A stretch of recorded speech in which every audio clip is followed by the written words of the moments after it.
अस्सलाम वालेकुम। मैं हूं उबैदुर रहमान और आप देख रहे हैं चैनल ताबीज़ 786। आज का नक्श इस तरह से बनाना है। आप सबसे पहले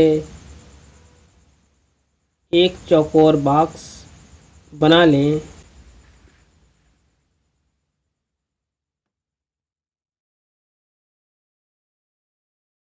इस तरह से एक चौकोर बॉक्स बना लें।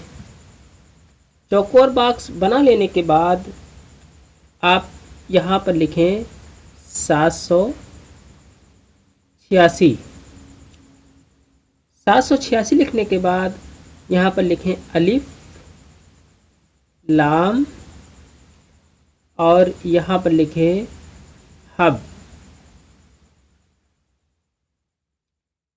लिखने के बाद यहाँ पर लिखें मीम और यहाँ पर लिखें स्वाद। इस तरह से इतना लिखने के बाद आपको यहाँ पर अपना नाम लिखना है, चाहे आप लड़की हो या लड़का हो, और यहाँ पर उसका नाम लिखना है जिसे आपको बस में करना है, वो भी चाहे लड़की हो या लड़का हो। यहाँ पर आपको अपना नाम लिखना है और यहाँ पर जिसे बस में करना है उसका नाम लिखना है। इसमें किसी की माँ का नाम नहीं लिखना है।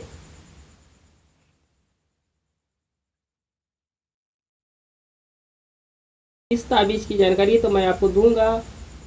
इससे पहले मैं आपको बता दूं, मैं एक से बढ़कर एक नूरानी अम्ल और ताबीज़ आपकी खिदमत में लाता रहता हूं। आप मेरे चैनल को सब्सक्राइब करके बेल आइकन पर प्रेस कर दें। आप इंशाल्लाह मायूस नहीं होंगे।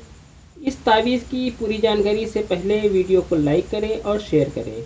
ये नक्श किसी को भी अपने बस में करने का बहुत मोतबर और मुजद्दद ताबीज़ है। इस ताबीज़ को जब भी बनाएं तो बिल्कुल तन्हाई में अकेले में बैठकर बनाएं। जब आप इस ताबीज़ का इस्तेमाल करें तो इसका जिक्र किसी से ना करें।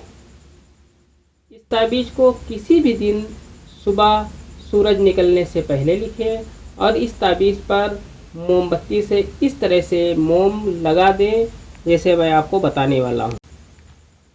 इस तरह से मोमबत्ती जला लें और इसके ऊपर आपको इस तरह से मोम को पिघला देना है इस नक्श के ऊपर।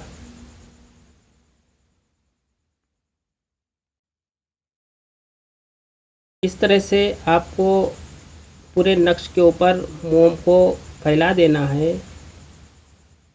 फैलाने के बाद इस नक्श को ताबीज़ की शक्ल दे दें।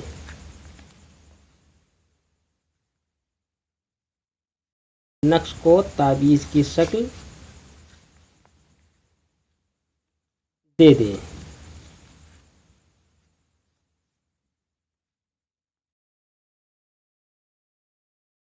इस तरह से ये आपकी ताबीज़ की शक्ल दे दें। इस नक्श को ऑरेंज कलर के पेन से लिखें, अगर जाफ़रान से लिखें तो और बेहतर है। अब इस ताबीज़ को किसी भी कलर के कपड़े में सिल लें और काले यानी ब्लैक कलर के धागे के सहारे इस नक्श को ऊँट, घोड़ा, भेड़, बकरी, भैंस, गाय इनमें से किसी एक पालतू जानवर के गले में बांध दें। जैसे ये जानवर पालतू है इसी तरह इंशाल्लाह वो भी आपका गुलाम हो जाएगा। ये ताबीज़ सिर्फ जायज़ मकसद के लिए है। आज की वीडियो में इतना ही। मिलते हैं इंशाल्लाह अगली वीडियो में। तब तक के लिए अल्लाह हाफिज़। दुआ की दरख्वास्त के साथ।